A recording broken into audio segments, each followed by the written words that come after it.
우리 출애굽기 3장 1절에서부터 6절의 말씀을 가지고 함께 나눌 설교의 제목은 드라마와 현실입니다. 여러분, 우리가 이제 명절이 다가온다는 뜻은 이제 명절이기도 하죠. 명절이면 가장 대표적으로 일어난 일은 온 가족이 다양한 곳에서 모이는 것입니다. 우리가 갈 때도 있고요. 우리가 가든지 아니면 저희 각자 개인의 집에서 모이든지 많은 사람들의 모이고 서로 안부를 묻고 함께 식사를 하며 옛 추억들을 서로 나누는 시간이 명절 때 보내는 시간들입니다.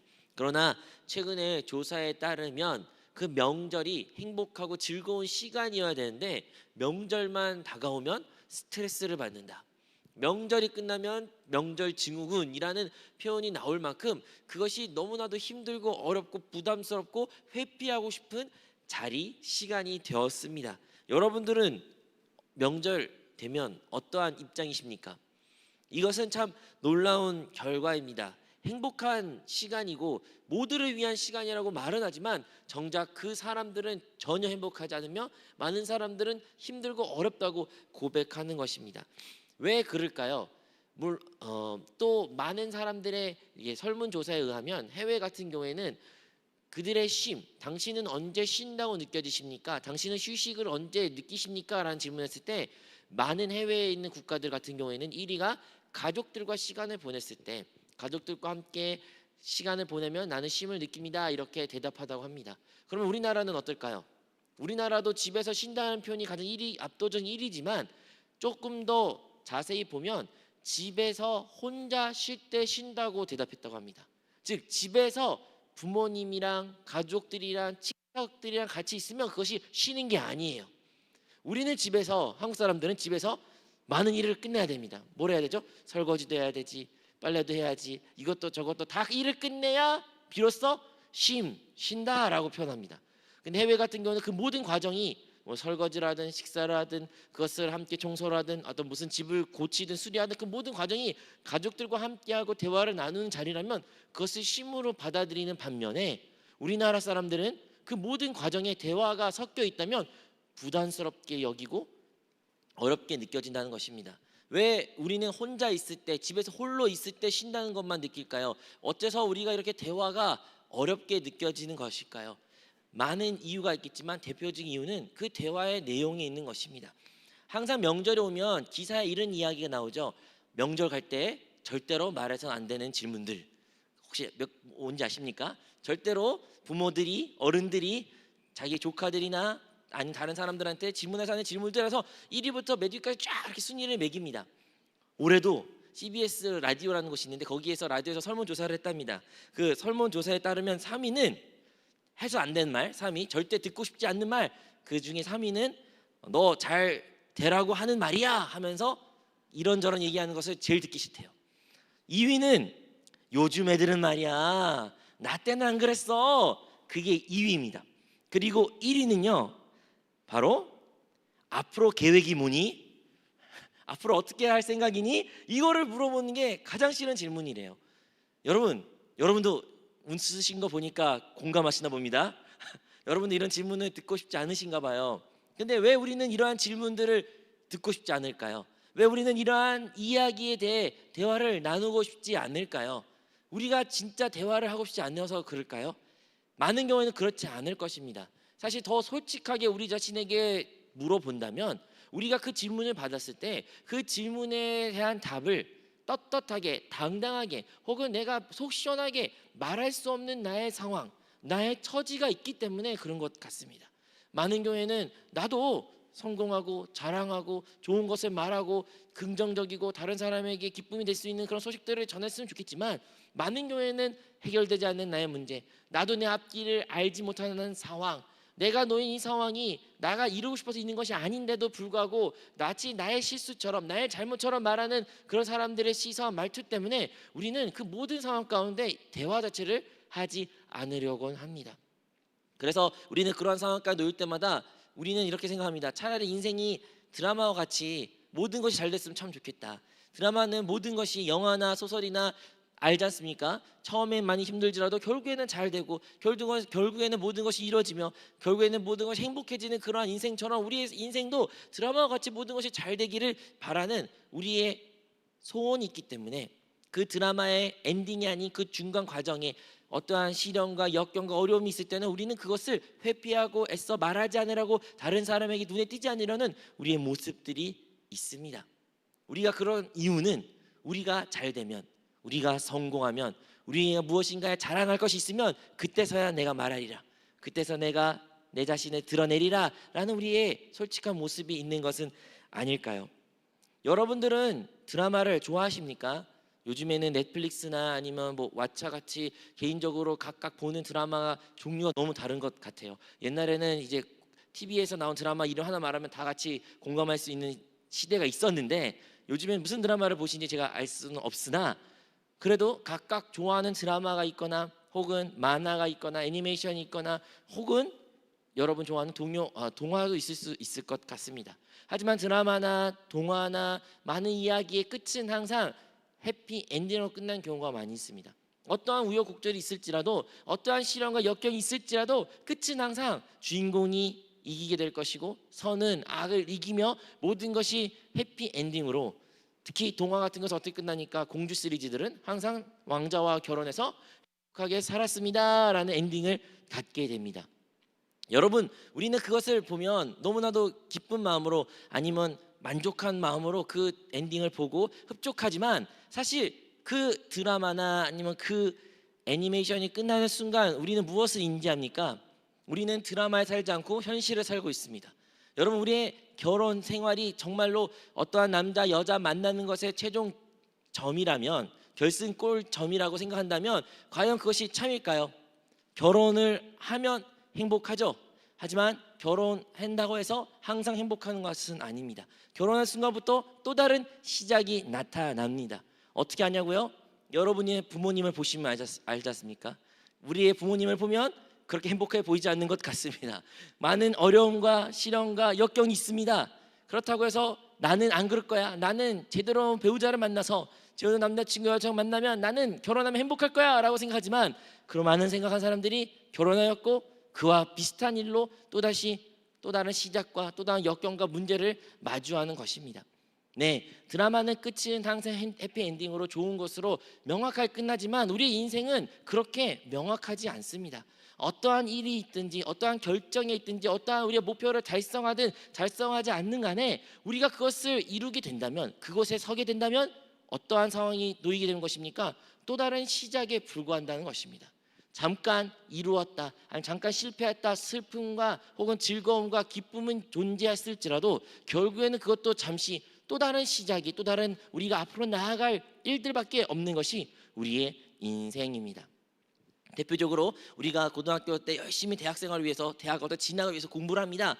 공부를 해서 성공해서 대학에 입학했습니다. 마치 모든 것이 성공하고 사람들의 축하를 받으며 그래 넌 잘했어 잘한 거야 축하해, 하지만 대학생활 시작할 순간 그것은 그냥 아무것도 아닌 거예요. 내가 여태까지 열심히 공부한 거는 물론 대학에 입학이라는 성공의 어떠한 열매가 있다고 보일 수 있으나, 하지만 거기에서 모든 것이 행복을 보장해 주는 것은 아닙니다. 대학을 졸업한다 해서 좋은 직장을 얻는다 해서 우리의 행복이 보장될까요? 그 대기업에 입학하고 내가 원하는 기업에 내가 들어갔을지라도 그 가운데는 어떠한 나에게 행복과 만족과 기쁨을 보장해 주지 않습니다. 그 가운데 항상 어려움과 시련과 역경은 있는 것입니다. 그것이 바로 우리의 인생입니다. 그리고 현실입니다.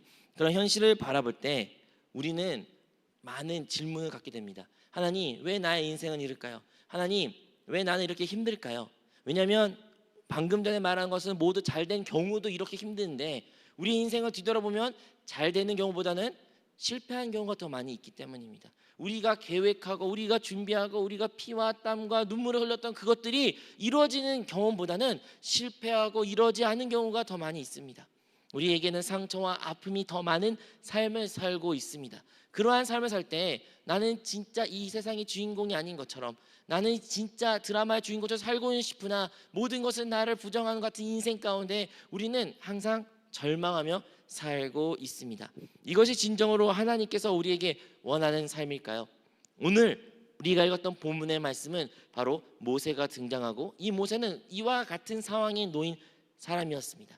우리가 잘 알고 있는 것처럼 모세는 애굽에서 태어났습니다. 오늘날 이집트죠. 이집트에서 태어났지만 그가 속한 민족 이스라엘 민족은 애굽의 노예였습니다. 즉 노예에서 태어난 노예는 노예일 수밖에 없어서 사실 모세도 노예 신분일 수밖에 없었습니다. 그런데 하나님의 은혜로 말미암아 우리 모세는 왕궁에서 자랄 수 있게 되었고 그 왕궁에서 많은 것을 배웠습니다. 하지만 그의 부모님 어머니로 말미암아 그의 정체성을 잃지 않았고 하나님에 대한 가르침도 받았으며 하나님을 안 자였습니다. 그래서 그가 40살 40살 되었을 때에 그는 아마도 큰 꿈을 가졌을 겁니다. 나는 이스라엘 사람으로서 이 애굽에서 나의 민족을 구원하리라.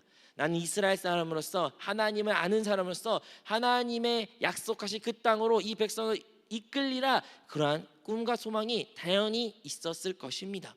어떻게 알 수 있냐고요? 왜냐하면 그가 40살 됐을 때 자기 동포, 자기 같은 이스라엘 사람이 노예로서 너무 힘들어하고 있는데 애굽 사람이 관리자가 그를 때리고 그를 핍박하는 모습을 보고 의분을 참지 못하여 결국에는 그 애굽 사람을 죽이게 되었습니다. 살인을 저지르게 된 것이죠. 여러분 그 상상을 해보시죠. 모세가 그 일을 왜 했을까요? 자기 민족을 사랑했기 때문이에요. 자기 민족 사람이 그렇게 압제를 당한 것을 도저히 못 봐주기 때문에 그가 누릴 수 있고 그가 가지고 있는 권력과 많은 것이 있을지라도 그것을 다 내려놓고 자기 민족을 구원하고자 그 한 사람을 구원하고자 그는 그 모든 것을 버리고 애굽 사람과 싸웠으며 전쟁을 치렀으며 결국에는 그를 죽이기까지 했습니다. 그런데 그가 상상하는 결과는 아마도 이랬을 것입니다. 자, 내가 지금 한 사람을 죽였으니까 이제 다른 모든 이스라엘 사람들은 나를 인정해 줄 것이고 나와 함께 복난을 일으켜서 우리가 혁명을 일으켜서 이곳 가운데 자유를 되찾고 혁명을 일으켜서 우리가 다시 하나님 약속하신 그 가나안 땅으로 가자. 그러한 계획과 꿈은 가지고 그 모든 일을 그가 진행할 수 있습니다. 하지만 현실은 어땠습니까? 현실은 그와 정반대였죠. 아무도 이스라엘 백성들은 그를 옹호해주지 않았습니다. 도리어 모세를 더 나무랬고 모세를 더 비방했습니다. 그래서 모세는 그곳까지 남게 된다면 사형, 즉 죽을 수밖에 없는 상황 가운데 놓였기 때문에 어쩔 수 없이 그 애굽을 떠나 도망친 인생을 살 수밖에 없었고 그가 도망간 것은 다름 아니라 아까 본문에 나왔던 것처럼 미디안 광야에서 40년이라는 시간을 그가 보냈습니다. 여러분 광야라는 곳은요 아무것도 없는 것이요. 무엇이 없냐면 생명이 없는 곳을 광야라고 말합니다. 그냥 넓은 땅, 뭐 이렇게 평지 이런 게 광야가 아니라 광야의 특징은 생명이 없어야 되는 것입니다. 아주 사막과 같이 혹독한 생명들이 살 수 있는 그러한 환경이 광야인데 그 광야 가운데 모세가 40년이라는 시간을 보냈습니다. 모세가 본인이 생각했을 때 처음에 40살 됐을 때 그는 힘도 있었고 지식도 있었고 경험도 있었으며 지위도 있었고 건세가 있었고 많은 것을 그가 가진 상태였지만 그가 광야에 내몰린 순간 그는 그 모든 것을 잃어버리게 되는 것입니다. 여러분 어떠한 언어를요 40년 동안 안 사용하게 되면 아니면 말을 하지 않게 된다면 사람의 말은 어눌해질 수밖에 없는 것입니다. 광야에서 그는 양을 치는 자였기 때문에 항상 그는 동물들과 함께 시간을 더 많이 보냈기에 그의 말은 더 어눌해졌습니다. 그는요 그곳 가운데요 그의 모든 힘과 모든 기력과 모든 꿈과 소망조차도 다 포기할 수밖에 없었습니다. 왜냐하면 그의 나이 80이 되었기 때문입니다. 여러분 나이가 80이 되면 어떠한 삶의 목적을 하루를 맞이할까요? 우리가 아직 그 나이에 되지 않았지만 한번 상상해 보십시오. 여러분 지금 그래도 눈을 뜨면 이걸 해야지 저걸 해야지 그래 이거를 준비해야지 그래 이거를 하면 될 거야 라는 생각을 가지고 살고 있습니다. 우리는 젊음이라는 그 에너지가 있기 때문에 무엇인가를 꿈꾸며 무엇인가를 우리가 해야 된다는 생각이 있습니다. 하지만요 80이나 된 사람들의 고백들은 과연 어떨까요? 여러분이 80되면 여러분은 지금 같은 그러한 꿈과 계획과 의지가 있으시겠습니까? 많은 경우에는 없을 거예요. 그리고 모세는 40년이라는 시간을 광야에 보냈기 때문에 더더욱더 그러한 의지가 그러한 계획과 그러한 마음이 하나도 없었습니다. 모든 것을 잃었고 그것이 바로 광야였습니다. 여러분 모세는요 하나님을 그 누구보다 잘 알았던 사람입니다. 모세가 하나님을 몰라서 이러한 상황까지 놓인 것이 아닙니다. 모세는 이스라엘 백성이었습니다. 모세는요 하나님을 아는 자였고 하나님을 위하여 그 모든 것을 일했지만 그가 했던 모든 일 가운데 하나님의 반응은 침묵이었습니다. 하나님은 나타나지 않으셨고 하나님은 도와주지도 않았습니다. 그 오랫동안 침묵 가운데 결국에는 광야에서 40년의 시간을 보내면서까지 그는 하나님을 체험하지 못했습니다. 그리고 오늘의 본문의 말씀, 그가 80세 돼서야 비로소 그 떨기나무에 불이 붙은 것을 보고 그것을 돌이켜 그곳을 나아갈 때 하나님께서 이제 모세에게 말씀하신 것이죠. 사랑하는 성도 여러분, 우리의 삶을 한번 뒤돌아 봅시다. 우리가 다 하나님의 자녀이고 예수 그리스도를 통해 우리 모두 구원 받았습니다. 우리 이제 예수 그리스도의 그 공로로, 그 십자가의 공로로 말미암아 모두 피값의 죄사함을 받음으로 말미암아 우리 하나님의 자녀가 됐기 때문에 우리는 하나님을 아는 자입니다. 아마도 이 자리에는 모태 신앙으로서 신앙생활을 오래 한 자들도 있을 것이죠. 10년, 20년, 30년 아니 50년 넘게 나는 하나님을 믿는 자다라고 고백한 사람도 이 자리에 있을 수 있습니다. 하지만 우리가 얼마나 오랫동안 믿는 것과 별개로 하나님의 인격적으로 만난 것은 별개의 문제입니다. 왜 그럴까요? 왜냐하면 우리가 하나님을 안다, 하나님은 내가 믿어, 나 하나님을 잘 알아 라고 말하면 우리는 거기에서부터 이제 하나님은 나를 도와주실 것이라고 자연스럽게 생각하곤 합니다. 그래서 우리는 우리의 계획과 우리의 뜻을 준비하죠. 조금 더 신앙을 오래 한 사람들은 그걸 조금 더 아름답게 표현하죠. 하나님의 영광을 위해서, 하나님의 나라를 위해서, 주님을 위해서 내가 이것을 할 거야, 이것을 준비할 거야, 이렇게 돼야 돼 라면서 우리는 많은 것을 준비합니다. 그리고 그것을 하나님께 기도하죠. 하나님께 구하죠. 그리고 그것을 우리가 저지릅니다. 우리가 그것을 저질렀을 때 여러분의 삶 가운데 많은 것이 어떻게 응답되었습니까? 많은 사람들은 침묵을 느끼게 될 것입니다. 이 자리에도 아마도 하나님이 여러분이 계획하고 하고 싶은 대로 그 일이 일어나기보다는 반대로 그 생각대로, 그 계획대로, 그 원하는 대로 이루지 않는 것을 더 많이 수없이 경험했을 것입니다. 그 실패를 맛볼 때, 그 안 됐을 일을 바라봤을 때 우리의 마음은 어떨까요? 우리 같은 경우에는 그래 이렇게 어렵고 힘들면 조금만 지나면 더 좋아질 거야, 그러니까 조금만 힘내자 라면서 또 하나님한테 우리가 변하기보다는 하나님 이번에는 안 됐지만 내가 한 번 더 해볼게요, 내가 한 번 더 기도해 볼게요, 내가 한 번 더 주님 부르짖게 하면서 주님께 나의 그 의지와 나의 그 계획을 굽어 생각하지 않습니다.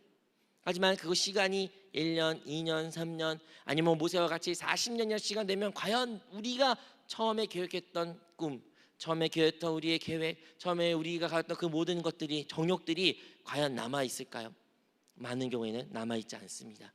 여러분, 조금이라도 진짜 시련과 역경과 고난을 당한 사람들은요, 그 모든 것을 잃어버리고 이별을 경험한 사람들은 모든 것을 놓게 되는 것을 체험하게 됩니다. 진짜 안 되구나, 아무리 내가 노력해도 안 되구나. 우리는 노력하면 될 것이라는 그러한 믿음이 있습니다. 노력하면 돼, 노력하면 모든 것이 될 거야. 그것을 신앙에도 적용합니다. 신앙에서 노력하면 돼, 노력하면 하나님은 응답할 거야, 노력하자. 하지만 아무리 노력해도, 아무리 내가 시간을 써도, 아무런 내가 힘과 능을 쓸지라도 되지 않는 일도 우리는 경험합니다. 마치 모세가 그것이 성공하지 못하여 40년 동안 광야 생활에서 하나님의 침묵을 경험했던 것처럼 우리 인생 가운데도 하나님이 우리에 향한 어떠한 응답이 없음에 대한 침묵을 느끼곤 합니다. 그 과정은 매우 아픕니다. 광야가 어떠한 곳이라 했죠? 정말 어떠한 생물도 없는 곳, 침묵밖에 없는 곳처럼 우리의 삶이 메마른 땅과 같이 정말로 어떠한 생기도 없고 기쁨도 없고 만족이 없는 인생을 우리가 느끼곤 합니다. 특히 현재 많은 청년들이, 젊은 사람들이 느끼는 이 사회의 분위기는 어떻습니까? 사랑이 넘치고 서로를 용서하며 서로를 위하여 희생하는 그러한 사회의 분위기보다는 마치 광야같이 서로에게 항상 적이 되며 어떠한 배려와 선함과 먼저 다가가는 따스한 사랑이 있기보다는 그냥 개인주의 자기만의 신앙생활을 지키려는 그런 모습들이 우리에게 많이 있습니다. 여러분, 우리가 그 모세와 같이 우리도 우리의 신앙만을 지키려고 우리만 잘 살면 된다는 생각으로 우리는 믿음 생활하게 됩니다. 하지만 그 모든 것에 끝이 있는 것처럼 우리가 아무리 그렇게 살아도 하나님의 침묵이 있을지라도 하나님은 항상 우리를 기다리고 계시며 우리에게 말씀하고 있다는 것을 우리 모두 기억하시기 바랍니다. 오늘 본문에도 그 떨기나무가 먼저 불이 붙었어요. 그리고 붙은 것을 보고 모세가 그에게 돌이켜 나아갔다라고 말합니다. 우리 신앙생활도 마찬가지입니다. 하나님은 항상 언제나 그 자리에 계십니다. 하나님은 항상 우리 거듭난 영 가운데 계십니다.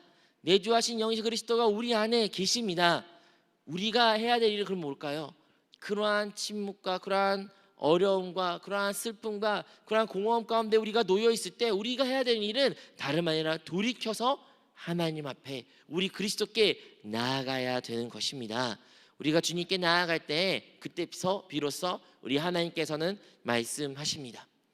우리는 인생의 주인공처럼 모든 것이 잘 되는 것을 바라며 하나님께 만나고 그 만남 되면 모든 것이 잘 될 것이야 라고 생각하곤 합니다. 그런데요, 오늘 본문의 말씀에 보면 하나님께서 모세에게 말하고 이렇게 말씀하시죠. 나는 내 조상의 하나님이니 아브라함의 하나님, 이삭의 하나님, 야곱의 하나님이다 라고 말합니다. 여기에서 말하는 아브라함의 하나님은 믿음의 조상, 믿음의 사람 아브라함이라고 말했고요. 우리 이삭의 하나님이라는 것은 이삭은 바로 순종의 아이콘으로서 순종의 그 모습을 상징하는 의미가 있습니다. 그럼 마지막에 이 야곱의 하나님은 어떤 사람이었나요? 이 야곱이라는 인물이요. 야곱이 우리가 알고 있처럼 그의 이름이 하나님께서 바꿔주사 그의 이름이 이스라엘이 되었습니다. 즉 그 이스라엘 백성이 바로 이 야곱의 후손들을 말하는 건데, 하나님은 누구의 하나님 말할 때 이스라엘의 하나님 말한 것이 아니라 야곱의 하나님이라고 말했습니다. 여러분, 야곱이라는 이름은요 사실 수치스러운 이름입니다.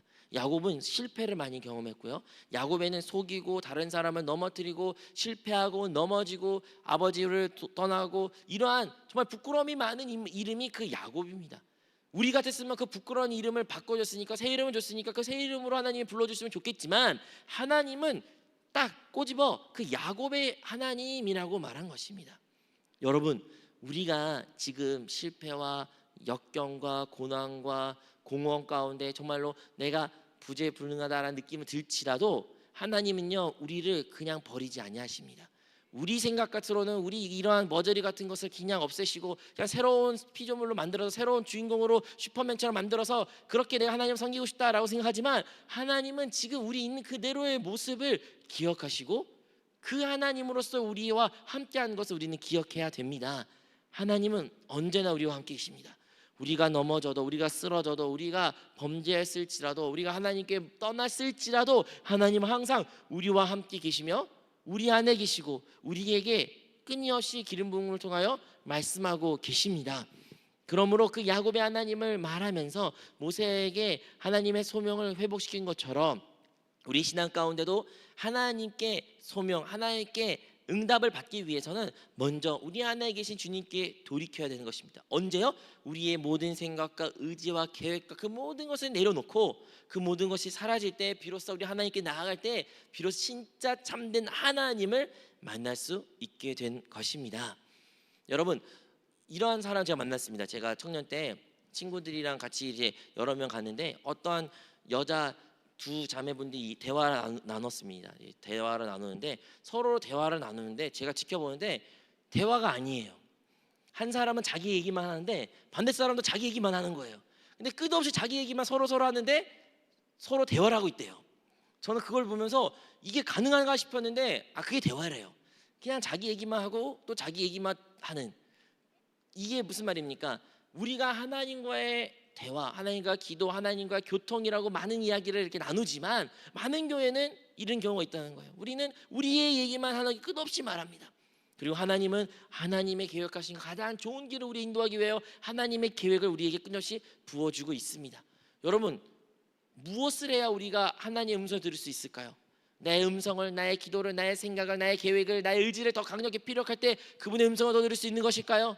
그와 반대로 그 광야의 40년 시간을 보낸 모세와 같이 우리의 그 모든 아픔과 쓰라림과 지금 인생의 그 실패와 역경이 왜 있는 것이냐면 바로 우리가 그 모든 것을 내려놓을 때, 그 모든 것을 하나님 앞에 겸손한 마음으로 내려놓고 하나님의 음성을 들으려고 우리의 마음을 열 때에 비로소 우리가 주님의 음성을 들을 수 있다는 것을 우리는 기억해야 됩니다. 여러분, 우리는 드라마와 같이 인생이 한 방에 딱 바뀌어가지고 모든 것이 잘 됐습니다라고 꿈꿉니다. 하지만 현실은 그렇지 않고 항상 또 다른 문제, 또 다른 문제, 또 다른 문제를 우리가 직면하게 됩니다. 하나님은 우리에게 무엇을 원하실까요? 하나님은요 우리의 인생의 어떠한 문제를 해결하려고 그런 분이 아닙니다. 하나님은 그보다 더 크신 꿈을 가지고 계십니다. 그것은 바로 우리를 얻기를 원하시는 것이죠. 그 시장은 다름 아니라 우리와 끊임없이 교통하는 것, 우리와 끊임없이 함께하는 것, 우리와 끊임없이 동행하는 것을 우리 하나님은 원하십니다. 그리고 모세가 그 80세에 비로소 하나님의 소명을 받았을 때 그 이후에 모세는 어떠한 신앙을 살았습니까? 항상 하나님의 말씀에 순종하였고 항상 하나님의 말씀의 인도를 받았으며 항상 하나님의 동향을 받았던 인물이 모세였습니다. 우리의 생각으로는 그러한 인생을 살면 또 다시 이러한 생각을 합니다. 그래, 그렇게 동행하게 된다면, 그래, 그렇게 하나님 말씀에 순종하면 인생이 대박 날 거야, 잘 될 거야. 그리고 그렇게 보이긴 합니다. 왜냐하면 이스라엘 백성들 탈출했고 광야의 땅도 나왔고 결국에는 가나안 땅까지 갔기 때문이죠. 하지만요, 모세는요 결국에는 가나안 땅에 들어가지 못했습니다. 하나님의 뜻하심 가운데 모세는 40년 동안 이스라엘 백성들을 광야를 이끌었지만 그 마지막 순간에는 결국에는 가나안 땅을 멀리서 눈으로만 볼 수만 있었고 그는 들어가지 못했습니다. 여러분, 그것을 바라볼 때 과연 그가 하나님과 동행함으로써 그가 이루었던, 그가 꿈꾸었던 것이 이루어졌습니까? 인간적인 눈으로 바라볼 때는 실패죠. 하지만 모세는 결코 실패하지 않았습니다. 왜요? 우리가 잘 알고 있지만 신약에 넘어와서도 항상 하나님께서 예수님과 함께 그 변화사에서 나타났을 때 세 사람이 있었다 말했는데 하나는 예수님이고 하나는 엘리야고 또 하나는 누굽니까? 모세라고 나온 것처럼 하나님께 인정받았고 하나님께 그 이후로부터 계속 쓰임받는 사람이 다름 아니라 모세였기 때문인 것입니다. 반대로 대박 중에 대박이 모세인 거예요. 인간적인 눈을 봤을 때는 그 가나안 땅에 들어간 것이 대박이라고 생각하지만 사실은 그가 가나안 땅에 들어가지 아니할지라도 하나님께 감으로 말미암아 그는 더 하나님께 큰 쓰임을 받는 자, 그것도 하나님한테 가장 높은 영광스러운 지위에 놓인 자가 바로 모세가 되었습니다. 여러분, 우리의 인생을 뒤돌아볼 때 여러분, 우리의 인생 가운데 우리가 무엇을 기도 제목이나 어려움 가운데 해결하고 타개할 문제들이 다양히 있죠. 하지만요, 그 타개할 것, 타개할 방법, 타개할 수 있는 어떠한 우리의 생각이 중요한 것이 아니라 그 과정 가운데 내가 얼마나 하나님을 찾고 있는지, 하나님의 동행함을 느끼고 있는지, 주님의 동행함 가운데 내가 순종하고 있는지를 우리가 점검할 필요가 있습니다. 그리고 그것을 가르치기 위하여 하나님은 우리의 인생을 광야로 내모십니다. 모든 그리스도인들은 이 광야의 과정을 거치게 됩니다. 심지어 하나님의 아들 예수 그리스도도 이 땅에 오실 때 그는 광야에서 40일 동안 금식을 하셨으며 그 광야의 과정을 거치셨습니다. 우리 모든 그리스도인들은요 광야의 과정을 거치게 됩니다. 예수님은 40일이었고 모세는 40년이었습니다. 여러분의 광야의 시간은 몇 년, 며칠로 보내기 원하십니까? 그 끝은 여러분이 주님께 돌이킬 때, 주님과 하나 될 때, 내가 사는 것이 아니라 그리스도가 살 때 그 광야의 끝은 끝나게 될 것이며 여러분이 그때 비로소 하나님한테 쓰임받는 자가 되어 하나님의 놀라운 뜻을, 놀라운 영광을 여러분 삶 가운데 나타나게 될 줄로 믿습니다. 우리 모두가 그러한 그리스도인 되기를 원합니다. 이것이 바로 하나님이 우리에게 원하시는 현실이자 드라마 같은 인생입니다. 우리의 끝은 이미 다음 세대에, 영원한 세대에 보장되어 있습니다.